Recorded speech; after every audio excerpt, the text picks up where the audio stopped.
Hello, everybody. This is 𝐤𝐴NGEL and the CEO Confident. And we are here today again with Neville Joffe, who is the CEO of BizWisdom. Hi, Neville. How are you today? Angel, wonderful. Thank you. Good to see you.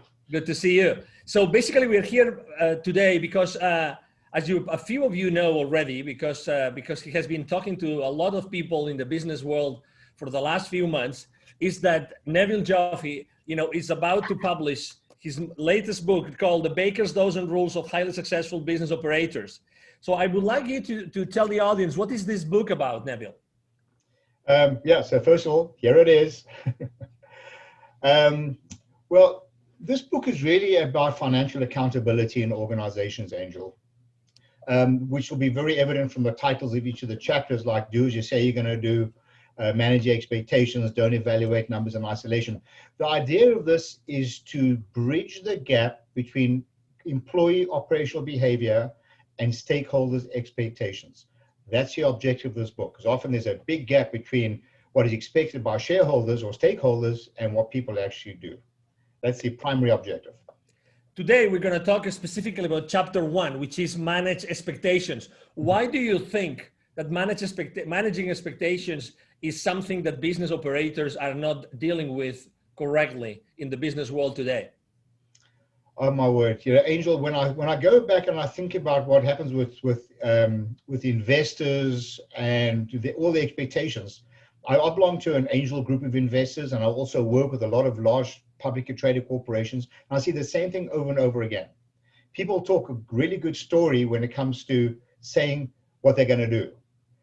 When the rubber hits the road, do they actually do what they say they're going to do? And unfortunately, the courts are full of cases with broken promises. You said you would do X and you didn't do X.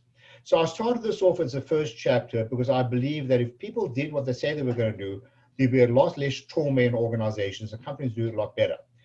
This also moves down even into the organization itself. For example, the budgets. You'll have somebody in middle management informing someone in higher management, here's my sales expectation. Well, we don't know how much homework they did to get to that assumption. Now, the person who's, say, the VP, then provides this information to the finance department, who will populate the information. The CFO then gives these promises to shareholders and to the board. Guess what happens? More often than not, they don't meet that expectation. Now they lose confidence in the market. So just imagine if everyone in the organization understood the financial implications of operational behavior, they learned to understand the resources needed to keep their commitment, and understood with a full 360-degree view of all the touch points and the constraints that could impact their ability to actually deliver what they say they're going to do. Just imagine what the organization would look like and how shareholders would feel. Furthermore, imagine how a CEO would feel if he or she were to walk into a boardroom knowing that they're going to tell the board, talk about their financial results, and it'll be equal to or better than what they promised. Just imagine how they would feel. Herein lies the issue. They're not the ones delivering the goods. The people delivering the goods are in the fields. Because as I talk about in my book, the employees are the custodians of the company's profits. This doesn't happen in the C-suite. It doesn't happen by managers. It happens in the field. And everybody should be able to manage their expectations by linking what they do ultimately to what shareholders actually expect. That's why I started off with this chapter. What triggered you to write this book? Because it's not your first book. You have probably like 12, 13 more books before this one. What made you write this book, Neville? Angel, as an entrepreneur, I've been down this road of managing expectations with my employees, with our unions, with my shareholders in companies that I started later on, where I took on outside investors. And talk is cheap.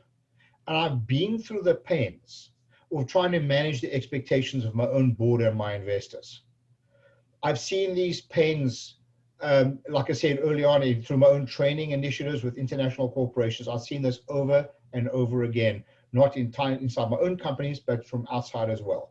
So I felt I I was compelled to write this because I see it's so blatantly obvious from the outside looking in, and myself having experienced the pain of having to, and the embarrassment of going to a board or going to my staff and saying, you know what, we didn't do what we said we were going to do. But I've also seen the opposite end when I sort of got this right, if you will, where we started managing the expectations, and it feels so good.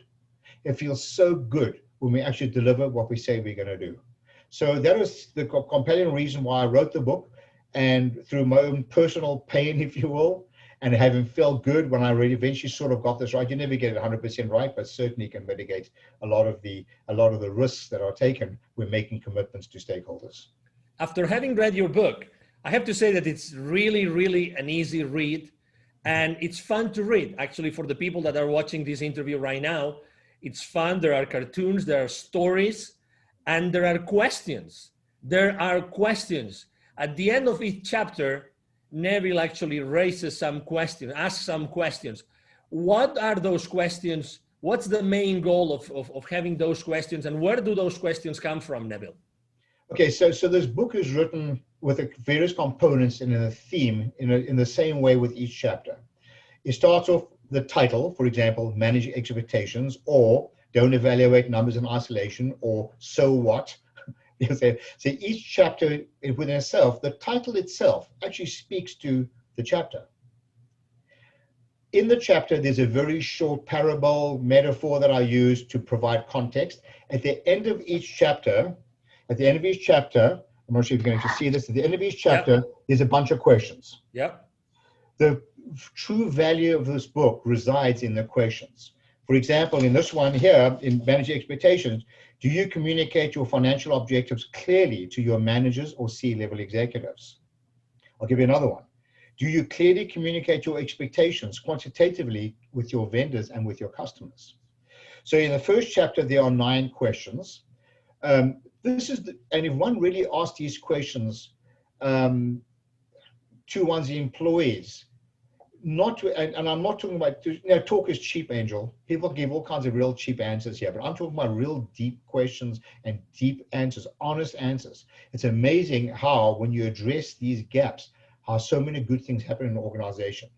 So what I would love from my listeners here, because this is my first edition of the book, and we've had a fantastic response to this, overwhelming response. What I would love to do in anticipation of our second edition, so anyone who's listening to this, we'll be happy to send you a soft copy of these questions. And if you can think of any other questions that will be prudent or relevant in your organization, we would love to have you share them with us. Thank you. Exactly. I mean, to this point, you have to know, when I was doing the research on this book, that there has been hundreds and hundreds of people willing to contribute. And we're talking about C-level executives of large corporations, worldwide large corporations, wanting to contribute to this book. And we are really, I think that right now, you are almost about to hit the 200 number, the 200 figure of people that have actually contributed to the book. So, yeah. So that's quite a success, Neville. Yeah, it blew me away. How many people actually were willing to do that? We have a whole lineup of more people who want to contribute to the second edition who have already read the book. Yes, I'm humbled, and I'm thrilled. I really am, that the value that it's bringing to people. For the people that would like to know more about you and what you do, what's the best way to connect with you, Neville? Oh, just email me. I love a good debate. Neville, Neville,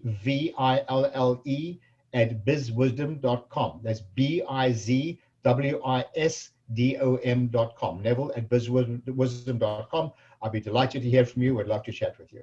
Thank you. Thank you very much, Neville, and for everybody watching us. Thank you for being with us today. We hope that you enjoyed this conversation with Neville as much as we did, and hope to see you soon in the next interview with Neville. Have a wonderful day. Thanks. Bye for now. Thank you. Bye-bye.